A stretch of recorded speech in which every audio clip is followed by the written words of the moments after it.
우리에게는 하나님의 말씀인 성경이 있습니다. 성경에는 여러 가지 일들이 기록되어 있습니다. 특별히 이 성경에는 우리 하나님의 백성들, 하나님의 사람들이 이전에 이 땅을 살아가면서 하나님과의 관계에서 가졌던 여러 가지 것들을 우리에게 보여주고 또 남겨주고 있습니다. 그 가운데에는 그들이 겪었던 기적적인 일도 있고, 그들이 하나님께로 들었던 말씀도 있고, 그들의 삶 가운데 나타났던 소소한 사건들도 있고, 또 믿음의 사람들 가운데 사람들 관계에서 일어났던 일들도 우리에게 보여주고 있습니다. 그런데 성경에는 이 많은 일들 가운데 하나님께서 사람들에게 직접 주신 말씀, 하나님께서 주신 명령에 해당하는 말씀이 있습니다. 하나님의 명령을 또 두 가지로 구분을 하는데, 어떻게 구분을 하느냐? 결의법이라는 것과 조건법이라고 구분하는 겁니다. 결의법, 어떤 것이냐면 십계명과 같은 것입니다. 여러분, 십계명을 보면 하나님께서 우리들에게 주신 10가지의 계명을 적고 있습니다. 내 하나님 외에 다른 신을 섬기지 말라, 또 내 부모를 공경하라, 살인하지 말라, 간음하지 말라, 도적질하지 말라. 결의법은 이 십계명 같은 것을 결의법이라고 합니다. 무엇이냐면 아무 조건이 붙지 않는 것입니다. 이것은 무조건 해야 되는 것입니다. 또 하나는 조건법입니다. 조건법은 앞에 단서가 붙습니다. 조건이 붙습니다. 이러이러하면 이러이러해라. 가령 모세율법 가운데 있는 눈에는 눈, 이에는 이가 그렇습니다. 어떤 사람이 내 눈을 상하게 하면 그의 눈을 상하게 하라. 어떤 사람이 내 이를 상하게 하면 그의 이를 상하게 하라. 무엇 하면, 어떤 조건이 되면, 어떤 단서가 충족이 되면 이와 같은 것을 해라. 이것을 조건법이라고 부릅니다. 오늘 우리가 하나님께서 우리에게 주신, 우리가 함께 살핀 명령은 바로 감사하라라는 것입니다. 여러분, 감사하라. 이 명령도 하나님의 명령인데, 이 명령은 과연 이 두 가지 중에 어디에 속하겠습니까? 결의법이 되겠습니까? 아니면 조건법이 되겠습니까? 우리가 지난주에 함께 살핀 하나님의 말씀, 데살로니가 전서의 말씀이 있습니다. 항상 기뻐하라, 쉬지 말고 기도하라, 범사에 감사하라. 하나님 앞에 기뻐하고 감사하는 것은 조건법이 아니라 결의법입니다. 어떤 조건이 이루어지든 안 이루어지든 선택이나 조건이 맞을 때만 하는 것이 아니라, 하나님께서는 이 기쁨과 감사라는 것을 우리에게 있어서 무조건 하라, 이러한 명령으로 주셨다라는 겁니다. 너희가 감사해야 한다. 너희가 기뻐해야 한다. 우리가 잘 알겠는데, 그러면 어떻게 이 감사와 기쁨과 만족을 우리의 삶 가운데 이루어갈 수 있을 것인가? 오늘 우리가 함께 살피는 신명기 16장 14절과 15절 말씀을 가지고 온전한 기쁨의 감사라는 제목으로 함께 하나님의 말씀을 나눌 때에, 우리가 우리에게 무조건 명령하신 하나님께 대한 감사와 기쁨, 그것을 우리 삶 가운데 이루어내는 방법들을 찾으시고, 그리고 그 길대로 기쁨과 감사를 드릴 수 있는 저 여러분이 다 되실 수 있기를 주님의 이름으로 축원을 드립니다. 첫 번째로 우리는 하나님 앞에서 기쁨과 감사를 찾아야 합니다. 현대인에게 잊혀진 계명, 감사하라 라고 말합니다. 하나님의 명령인데 현대인들에게 가장 많이 잊혀진 계명 가운데 하나가 바로 감사하라 라는 것이다. 왜 그런가? 여러분, 감사하다 라는 것을 영어로 이야기하면 thank라고 합니다. 그래서 우리가 감사합니다 라고 이야기할 때는 thank you 라고 이야기를 합니다. 그런데 이 감사하다 라는 thank와 그리고 생각하다 라는 think는 거의 같은 글자를 가지고 있습니다. 이 둘은 본래 하나에서 나온 말입니다. 생각하다라는 think와 감사하다라는 thank. 그리고 우리가 어떻게 하면 감사할 수 있는가, 진정으로 감사할 수 있는가, 여기에서 그 방법을 찾을 수 있습니다. 여러분, 감사는 반사적인 것이 아닙니다. 상대방이 나에게 어떤 것을 해주었을 때 반사적으로 나아가는 감사, 물론 있어야 좋고 우리가 살아가는 삶과 그리고 사회를 부드럽게 해주지만, 그것이 그냥 반사적으로 표면적으로만 나간다고 하면 진정한 감사라고 말할 수 없을 겁니다. 진정한 감사는 이 속에서 우러나와야 하는데, 이 속에서 우러나오려면 생각하지 않고는 안 된다라는 겁니다. 현대인에게 감사의 계명이 잊혀진 이유가 바로 그것일 겁니다. 너무나 바쁘고 살아가는 것이 분주해서 생각하고 곱씹고 되새길 시간이 적어졌고, 생각하고 곱씹고 되새길 시간이 적어지니까 감사할 거리를 찾지 못하고 진정한 감사를 드리지 못하고 있다라는 겁니다. 여러분, 깊이 생각하면 우리가 하나님 앞에 감사할 수 있게 됩니다. 깊이 생각하면 표면이 아니라 그 속에 있는 내면을 볼 수 있게 되고, 그 내면 가운데 있는 겉으로 드러난 것뿐만 아니라 영적인 것을 볼 수 있게 된다는 겁니다. 세상만 보면 분주하게 살아가면서 겉으로 나타나는 육체적인 것이나 세상적인 것을 보면 감사할 거리를 찾기 쉽지 않고 오히려 불만과 다툼이 생기기 쉽지만, 그 속에 있는 내면을 보고 영적인 것을 보면, 그리고 우리의 마음이 영적인 것 하늘로 향하게 되면 감사와 만족이 그 가운데에서 나올 수 있다라는 겁니다. 오늘 말씀은 감사를 드림에 대해서 몇 가지 이야기를 합니다. 14절의 첫 번째, 절기를 지킬 때에, 하나님 앞에 축제와 같은 때, 예배와 같은 것을 가질 때에, 그리고 15절 말씀에 보면 택하신 곳에서, 그리고 15절에 이어지는 말씀에 보면 내 하나님 여호와 앞에서 지키라. 특별히 오늘은 감사의 절기를 본문 가운데 사실 이야기하고 있는데, 그와 같은 감사를 드릴 때에 너희가 기억해야 할 것은 하나님 앞에 특별한 날, 하나님께서 택하신 곳, 그리고 바로 하나님 앞에서 그와 같은 감사가 있어야 한다는 겁니다. 여러분, 우리는 하나님 앞에 먼저 감사할 수 있는 자가 되어야 합니다. 하나님께서 명하신 것을 명하신 대로 지키는데 더하지도 말고 빼지도 말고 바꾸지도 말고 하나님의 방식대로 지켜야 하는데, 그 지켜야 할 것이 바로 하나님 앞에 먼저 감사하라라는 겁니다. 감사의 이유를 여러분 혹시 갖고 계십니까? 아니면 감사의 이유를 찾지 못하고 계시지는 않습니까? 이제 가을거지 추수가 다 끝났습니다. 지난주에 우리가 추수감사 예배를 드렸습니다. 추수가 다 끝나서 벼를 털면 쌀이 됩니다. 쌀을 한자로 이야기하면 쌀 미자를 써서 미라고 합니다. 그런데 여러분, 쌀 미자를 뜯어보면 열십자의 아래 위에 점이 4개가 찍혀 있는데, 그것을 나눠보면 어떻게 되느냐, 위에 있는 점은 팔자가 되고 가운데 열십자가 있고 밑에 있는 점은 또 팔자가 돼서 88, 88이라는 숫자를 이룬다라는 겁니다.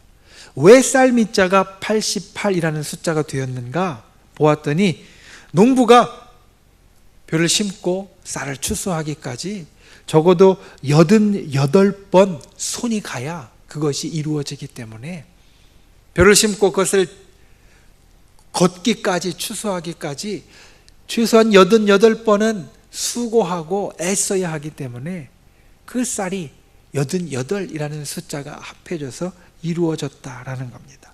농부가 그만큼 크게 수고하고 그리고 그만큼 크게 노력해서 그 쌀을 얻습니다. 그런데 농부의 마음을 들여다보면 자기가 수고한 것이 전부가 아니다라는 것을 우리는 알 수 있습니다. 모내기를 할 때 큰 비가 오거나 늦은 추위가 오지 않도록 항상 노심초사하고, 장마가 질 때 쓸려 떠내려가지 않을 만큼만 비가 와서 이 벼에 도움이 되기를 기대하고, 그리고 여름이 되면 햇볕 나는 날이 많고 그리고 볕이 강해서 그 쌀이 잘 여물기를 바라고, 가을이 되면 우리나라 같은 경우는 늦은 태풍이 와서 혹시나 다 된 이 벼농사 망치지 않을까, 항상 마음속에 근심하고 생각하는 것이 바로 농부의 마음이기 때문입니다. 자기가 88번 손이 가서, 자기의 손이 88번 가서 그 쌀을, 벼를 자라게 했지만 하늘의 도움이 없으면 자기 88번 손이 간 것도 잘못하면 물거품이 될 수 있다. 농부는 그것을 압니다. 그래서 농부의 손이 적지 않게 수고하지만 하나님의 손이 농부의 손 이상으로 그 벼를 붙잡아 주지 않으면 될 수 없다. 그것이 벼농사를 짓고 그리고 그 벼를 키우면서 갖는 농부의 심정이다라는 겁니다. 추수를 할 때는 기쁘고 그리고 좋은데 그 속을 곱씹어 보면 지난 1년 동안 내가 88번 이것을 가꾸는 것 이상으로 곱절이나 아니면 10배 이상으로 이를 위하여 수고해 주시고 애써 주신 하나님의 손길을 떠올리지 않을 수 없고 거기에 감사하지 않을 수 없다는 겁니다. 우리의 삶도 마찬가지입니다. 우리의 삶에 이루는 모든 일들도 때로 우리는 생각합니다. 내가 88번 아니 100번 이상 수고했으니까 내 손으로 내 노력으로 된 것이야.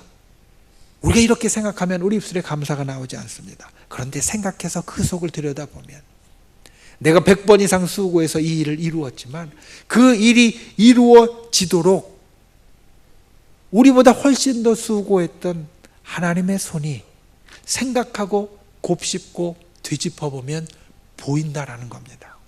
그리고 하나님의 손이 보이게 되면 그 하나님의 손으로 인하여 하나님 앞에서 기뻐하고 감사할 수 있게 되어진다. 여러분, 주님 앞에 먼저 감사할 수 있는 분들이 다 되실 수 있기를 바랍니다. 우리의 삶을 생각해 보면, 우리의 삶을 곰곰이 되짚어 보면 우리는 주님 앞에 감사할 것을 분명히 찾아낼 수 있습니다. 나의 삶은 왜 이렇게 곤고하고 힘들고 어렵냐라고 말하지만 그 일들 가운데에서도 하나님 앞에 곰곰이 생각해 보면 우리가 감사할 것을 분명하게 찾을 수 있다는 겁니다. 주님은 그것을 말하십니다. 내 앞에 나와서 내가 택한 곳에서 내가 명한 대로 그와 같은 감사를 내게 드려라. 그리고 여러분, 감사를 드리면 하나님의 놀라운 약속이 있습니다. 오늘 15절 말씀 뒷부분을 보면 이렇게 말씀합니다. 내 하나님 여호와께서 내 모든 소출과 내 손으로 행한 모든 일에 복 주실 것이다. 우리가 주님 앞에 주님이 명하신 대로 행하면, 주님이 감사하라 하신 대로, 기뻐하라 하신 대로 나와서 기뻐하고 감사하는 자가 되어지면 이와 같은 복의 약속이 우리에게 있다라는 겁니다. 감사에 있어서 중요한 한 가지를 우리에게 이 약속은 돌아보게 만듭니다. 우리는 아브라함을 알고 있습니다. 아브라함은 하나님께로부터 놀라운 약속을 받았는데 어떠한 약속을 받았느냐? 복의 근원이 될 것이다 라는 약속을 받았습니다. 그 약속대로면 우리는 아브라함을 복의 조상이라고 불러야 맞을 겁니다. 우리가 누리는 이 모든 복의 조상이다 라고 불러야 맞을 겁니다. 그런데 우리는 아브라함을 복의 조상이라고 부르기도 하지만 보다 더 많이 어떻게 부르냐면 믿음의 조상이라고 부릅니다. 믿음의 조상.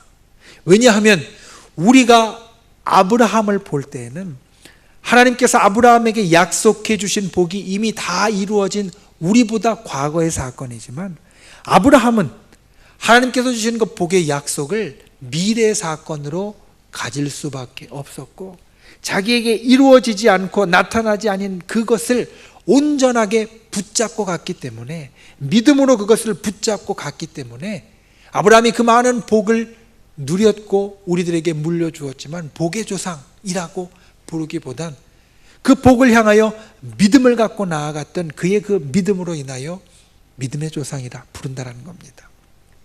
하나님의 약속은 미래의 사건입니다. 우리가 감사하면 더욱더 풍성하게 복 주실 것이다라는 이것은 우리에게 앞으로 일어날 미래의 사건입니다. 그런데 아브라함과 같이 믿음이 있으면 이 미래의 사건을 가지고 우리의 삶에 나타나게 만들 수 있고 감사의 제목으로 만들어갈 수 있다는 겁니다. 그러므로 주님 앞에 이와 같은 믿음을 또한 갖는 분들이 되시기를 주님의 이름으로 축원을 드립니다. 그 믿음이 있어야 기뻐하고 감사할 수 있다는 것을 잊지 않는 분들이 되시기를 바랍니다. 주님 앞에 기뻐하고 감사하라. 하나님의 명령이고 우리가 따라야 할 것입니다. 하나님의 복의 약속이 거기에 있습니다. 우리가 진정 주님 앞에서 기쁨과 감사를 우리의 삶을 곰곰이 생각하고 되짚어보고 돌아보면서 찾는 분들이 되시고 그 감사를 하나님께 올려드리는 귀한 분들이 되실 수 있기를 주님의 이름으로 축원을 드립니다. 두 번째로 오늘 말씀은 우리의 감사를 더욱 온전케 해야 한다 말씀합니다. 하나님께 드리는 기쁨과 감사는 우리가 가질 기쁨과 감사의 기초이자 시작입니다. 우리의 기쁨과 감사는 여기에서 시작해야 합니다. 왜냐하면 생명의 은인에게 감사하지 못하는 사람은 다른 사람에게 감사할 수 없기 때문입니다. 하나님은 우리에게 보면 생명의 은인보다 더한 분이십니다. 우리를 만드셨고 또 우리를 구원해 주셔서 우리에게 영생을 허락하여 주셨고 저 하늘나라의 약속을 주셨고 이 땅에서 축복해 주시는 모든 좋은 것을 허락해 주신 분이 바로 그 하나님이시기 때문입니다. 그 하나님 생명의 은인보다 더한 그분에게 감사하지 못하는 사람이 다른 사람에게 감사한다? 어려운 일일 것입니다.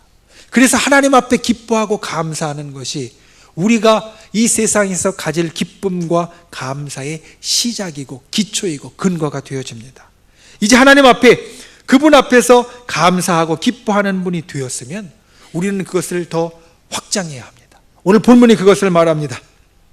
14절 말씀을 보면 이렇게 말합니다. 너와 내 자녀와 노비와 내 성중에 거하는 레위인과 객과 고아와 과부가 함께 즐거워하도록 해야 한다. 함께 즐거워하되 내가 기쁨과 감사를 가졌으면 이 절기에 이 감사의 일들로 인하여서 내가 충만하게 그것을 가졌으면 너는 그것을 내 자녀와 노비와 내 성의 레위인과 객과 고아와 과부와 함께 즐거워하고 감사할 수 있어야 한다. 여기 나오는 사람들을 보십시오. 감사와 기쁨이 생기면 먼저 우리 가까운 사람들과 그것을 나누어 해야 한다라고 말합니다. 가족과 함께 집안에 있는 식구들, 노비까지 포함해서 그들과 같이 기쁨과 감사를 나누어야 한다라는 겁니다. 여러분에게 기쁨과 감사의 일이 있으면 가장 먼저 누구와 그것을 나누고 이야기하십니까? 여러분과 가장 가까이 있는 여러분의 가족이 되어야 합니다. 가족은 나와 가장 가까이 있는 사람인데 그 가족이 가장 가까이 있는 사람이 아니라 가장 먼 사람이 되는 경우가 종종 있습니다. 기쁨과 감사의 제목이 있으면 다른 사람들에게 다 이야기하고 다 나누고 다 함께 한 다음에 나중에 가족이 와서 이야기하는 분들도 있습니다. 그런데 가장 가까운 가족과 식구들과 그 감사와 기쁨을 먼저 나누어야 한다. 오늘 말씀은 말합니다. 그리고 두 번째로 내 성에 있는 레위인이라고 말합니다. 여러분 기쁨과 감사의 일들이 있으면 여러분의 목회자와 함께 그것을 나눌 수 있어야 합니다. 세상에 많은 목회자들이 있습니다. 우리가 때로 생각하고 기도하고 돌봐주어야 할 많은 목회자들이 있습니다. 그런데 그 목회자들 가운데 여러분을 위하여 하나님이 세워주신 목회자들과 기쁨과 감사를 나눌 수 있어야 한다는 겁니다. 이스라엘에 많은 레위인들이 있지만 다른 성들에 있고 다른 데에 있는 그 레위인들을 말하는 것이 아니라 내 성에 너희를 위하여 하나님께서 여기 있게 한 그 레위인들과 그 기쁨과 감사를 너희가 함께 나누어라. 여러분들을 위하여 하나님께서 친히 세워준 그러한 여러분들의 목회자, 이 교회 목회자들과 기쁨과 감사할 일이 있으면 먼저 함께 나누어야 한다. 그 다음에 우리가 나눌 것이 있으면 다른 레위인들과도 나눌 수 있을 겁니다. 그런데 가장 먼저 여러분 앞에 하나님이 세워주신 그분들을 생각하는 분들이 되시기를 바랍니다. 그리고 또한 이어서 말합니다. 객과 고아와 과부. 내 성에 있는 여기에도 똑같이 적용되어집니다. 가까이 있는 힘들고 어려운 사람들, 그들과 함께 이 기쁨과 감사를 나누어야 한다라는 겁니다. 여러분 기억할 것은 이 기쁨과 그리고 감사는 전염된다라는 겁니다. 행복은 전염된다라는 책이 있습니다. 이 책은 의사이자 사회학자인 니콜라스 크리스테스키와 정치학자인 제임스 파울, 이 두 사람이 함께 연구한 결과를 바탕으로 쓰여진 책입니다. 이 두 사람은 1971년부터 2003년까지 30년이 넘는 세월 동안에 12,000여 명의 사람들을 추적해서 관찰했습니다. 무엇을 관찰했느냐? 행복이라는 것이 도대체 어떻게 만들어지고 행복이라는 것이 어떻게 퍼져나가는가. 그런데 이 책에 보면 한 가지 놀라운 것을 우리들에게 이야기합니다. 사람들이 행복이 어떻게 생기고 그 행복이 어떻게 커지는가 보았더니 아주 재미있는 것이 있더라라는 겁니다.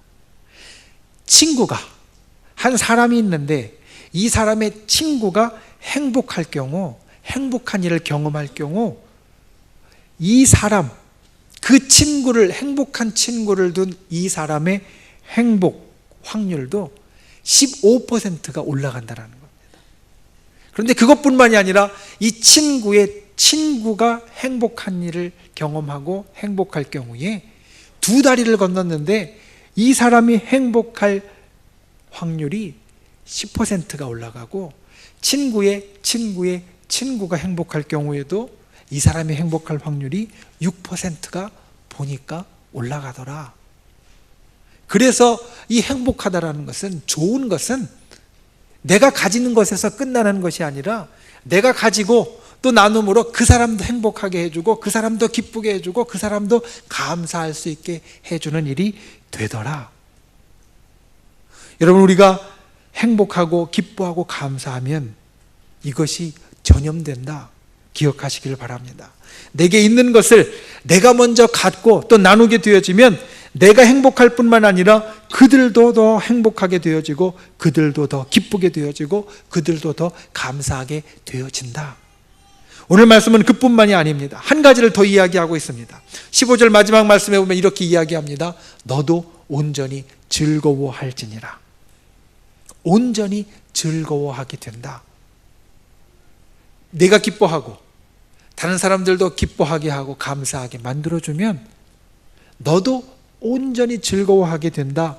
그런데 온전히 즐거워한다라는 말을 풀면 어떻게 되어지냐면 내 즐거움이 완성되어진다라는 말. 즐거움을 우리가 나누고 기쁨을 나누고 감사함을 나누어 줄 때 내 기쁨도 내 감사함도 더욱더 커지고 더욱더 확장되어지고 더욱더 온전하여진다. 그러므로 여러분, 우리의 기쁨과 감사를 나누는 분들이 되시기를 바랍니다. 우리의 기쁨과 감사를 내 속에 품고 있는 것만으로도 다른 사람들에게 좋지만 나누어주면 훨씬 더 좋고, 그리고 그 사람만 좋은 것이 아니라 나누어줌으로 인하여서 나도 더 좋아진다는 겁니다. 예수님께서 이것을 보여주셨습니다. 예수님께서 이 땅에 와서 사역을 하시고 그분의 사역을 완성하셨습니다. 그분의 사역, 우리를 구원하시는 사역을 온전하게 만드시고 그리고 그 모든 일들을 통해서 기쁨과 감사함을 가지셨습니다. 그런데 예수님의 사역을 보면 결코 혼자 그것을 가지시는 데에서 끝나지 않으셨다는 겁니다. 그것을 우리들에게 나누어 주시기 위하여서, 우리들에게 베풀어 주시기 위하여서, 우리들에게 함께 해 주시기 위하여서 예수님은 이 땅의 삶을 사셨습니다. 때로는 그 나눔에 힘든 면도 있습니다. 예수님 같은 경우는 저 십자가라는 참으로 힘든 것을 통하여서 그 기쁨과 감사를 나누셨습니다. 때로 우리가 기쁨과 감사를 나누는 것이 우리에게 때로는 조그만 희생을 요구할 때도 있습니다. 조그만 배려를 요구할 때도 있습니다.